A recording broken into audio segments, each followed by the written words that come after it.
بسم اللہ الرحمن الرحیم۔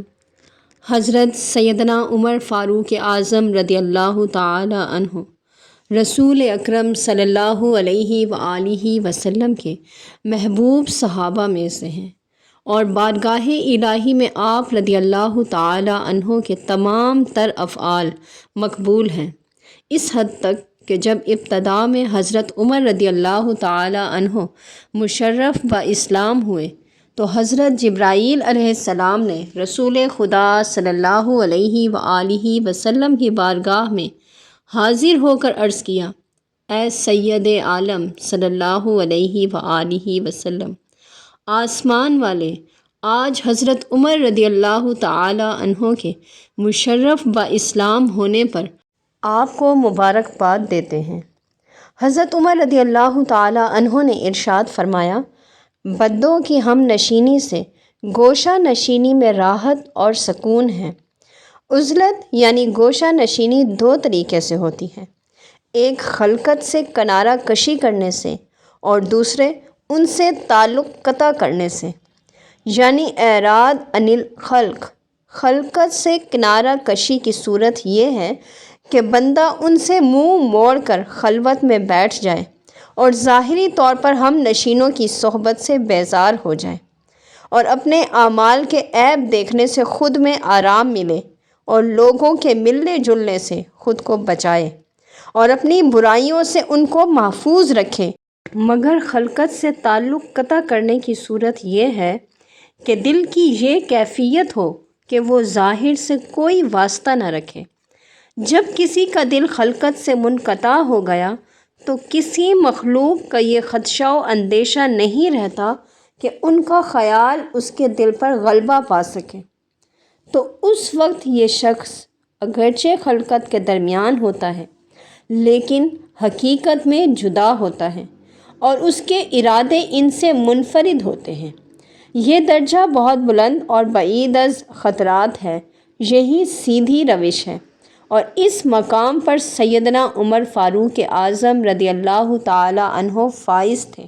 حضرت عمر رضی اللہ تعالی عنہ بظاہر خلقت کے درمیان حکومت اور خلافت پر متمکن تھے، لیکن ان کا دل عزلت اور تنہائی سے راحت پاتا تھا۔ آپ رضی اللہ تعالی عنہ کے بارے میں رسول کریم صلی اللہ علیہ وآلہ وسلم نے ارشاد فرمایا، شیطان عمر کے سائے سے دور بھاگتا ہے۔ حضرت عمر رضی اللہ تعالی عنہ فرماتے ہیں، جس نے اللہ تعالیٰ کے غضب کو ٹھنڈا کیا اس نے وہ کچھ کیا جو اللہ چاہتا تھا، اور اگر قیامت نہ ہوتی تو تم وہ کچھ دیکھتے جو تمہارے گمان سے بالکل مختلف ہوتا۔ اس کے بعد آپ رضی اللہ تعالی عنہ نے ایک کچی اینٹ اٹھا کر ارشاد فرمایا، کاش میں یہی اینٹ ہوتا، کاش میری ماں نے مجھے جنا ہی نہ ہوتا، کاش میں کچھ بھی نہ ہوتا۔ صوفیاء کرام حضرت عمر رضی اللہ تعالی عنہ کی خصوصیات کو اپنے لیے نمونہ اور نشان راہ سمجھتے ہیں، جیسا کہ وہ پیوند لگے کھردرے کپڑے پہنتے، شہوات کو ترک فرماتے، مشکوک چیزوں سے اجتناب فرماتے اور ہر معاملے میں وقار اور شرافت کا اظہار فرماتے۔ حق واضح ثابت ہونے کے بعد لوگوں کی ملامت کی پرواہ نہ کرتے، باطل کو مٹانے والے تھے، حقوق کے اعتبار سے اپنوں اور بیگانوں کے ساتھ یکساں سلوک فرماتے، طاعات کو اختیار کرنے میں شدت برتتے تھے اور ممنوعہ چیزوں سے اجتناب میں سختی سے کاربند رہتے۔ حضرت عمر رضی اللہ تعالی عنہ نے فرمایا، میں نے 4 چیزوں میں عبادت کو موجود پایا ہے، اللہ کے فرائض کی ادائیگی میں، اللہ کی منع کی ہوئی چیزوں سے اجتناب میں، فقط اللہ سے ثواب پانے کی خاطر عمل بالمعروف میں، اللہ کے غضب سے بچنے کے لیے نہیں عن المنکر میں۔ حضرت امیر المومنین عمر بن الخطاب رضی اللہ تعالی عنہ ایک روز سورہ اذا الشمس کو ورد پڑھ رہے تھے اور جب وَإِذَا الصُّحُفُ نُشِرَتْ اور جب اعمال نامے کھولے جائیں گے پر پہنچے تو بے ہوش ہو کر گر پڑے اور بہت دیر تک زمین پر تڑپتے رہے۔ حضرت عمر بن عبدالعزیز رضی اللہ تعالی عنہ فرماتے ہیں کہ حضرت عمر بن الخطاب رضی اللہ تعالی عنہ کا یہ حال تھا کہ جب قیام اللیل کی کوئی آیت آتی تو غش کھا کر گر جاتے، یہاں تک کہ کئی دن تک مریض کی طرح ان کی عیادت کی جاتی۔ وہ اپنے ایام خلافت میں نہ رات کو سوتے اور نہ دن کو، بلکہ کبھی بیٹھے بیٹھے غنودگی سی ہو جاتی۔ وہ فرماتے تھے کہ اگر میں رات کو سوتا ہوں تو اپنے آپ کو کھوتا ہوں، اور اگر دن کو سوتا ہوں تو اپنی رعیت کو کھوتا ہوں۔ مجھ سے ان کے بارے میں باز پرس ہوگی۔ حضرت عمر بن الخطاب رضی اللہ تعالی عنہ کی یہ حالت تھی کہ ان کے چہرہ مبارک پر آنسوؤں کے جاری رہنے سے دو سیاہ خط بن گئے تھے۔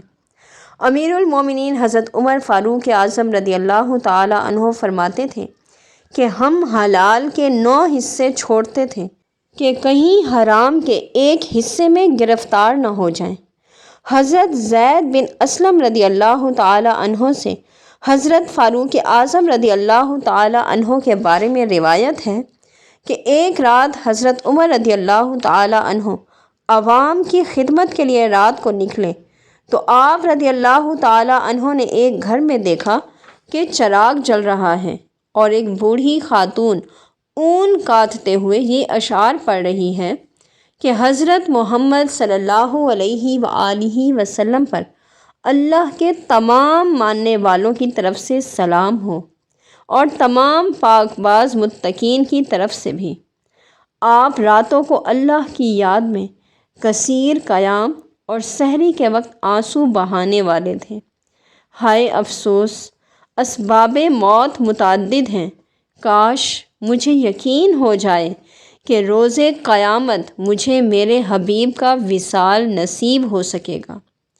یہ اشعار سن کر حضرت عمر فاروق رضی اللہ تعالی عنہ کو اپنے آقا کی یاد تڑپا گئی، جس پر وہ زاروں قطار رو پڑے اور دروازے پر دستک دی۔ خاتون نے پوچھا کون؟ تو آپ رضی اللہ تعالی عنہ نے کہا عمر بن الخطاب رضی اللہ تعالی عنہ۔ خاتون نے کہا رات کے ان اوقات میں عمر کو یہاں کیا کام؟ تو آپ رضی اللہ تعالی عنہ نے فرمایا اللہ تجھے جزائے خیر عطا فرمائے، دروازہ کھول۔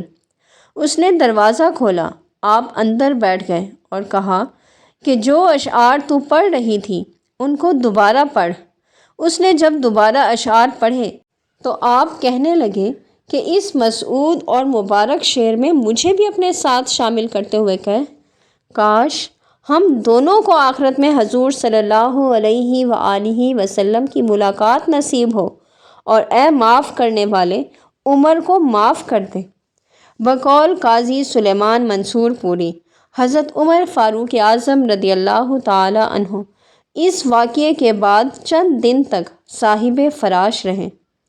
ایک بار حضرت عمر فاروق رضی اللہ تعالی عنہ نے اپنے عہد خلافت میں ایک مشک پانی سے بھری اور اپنی پشت پر رکھ کر کسی غریب مسلمان کے دروازے پر آ کر آواز دی کہ دروازہ کھولو، بہشتی پانی بھرے گا۔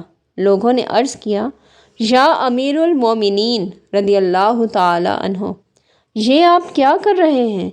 آپ خلیفۃ المسلمین ہیں، آپ کو سکہ بننے کی کیا ضرورت پیش آئی؟ تو ارشاد فرمایا میرے نفس میں خیال گزرا کہ عمر کے پاس کیسر و کسریٰ کے وفود آتے ہیں، بس میں نے اپنے نفس کا یہ علاج کیا ہے تاکہ نفس کا مزاج درست ہو جائے۔ حضرت عمر رضی اللہ تعالی عنہ کو جب خنجر لگا اور شہادت کا وقت قریب آن پہنچا تو اتنے میں حضرت صہیب رومی رضی اللہ تعالی عنہ حاضر ہوئے اور رو کر عرض کرنے لگے واہ عمرہ، واہ حبیبہ و اخواہ۔ تو اس پر حضرت عمر رضی اللہ تعالی عنہ فرمانے لگے اے صہیب، میری تعریف مت کر، اگر حق تعالیٰ مجھے کسی عمل پر اجر نہ دیں، صرف معاملہ برابر برابر چھوڑ دیں تو بھی اس کو غنیمت سمجھوں گا۔ سبحان اللہ، وما علینا الا البلاغ المبین۔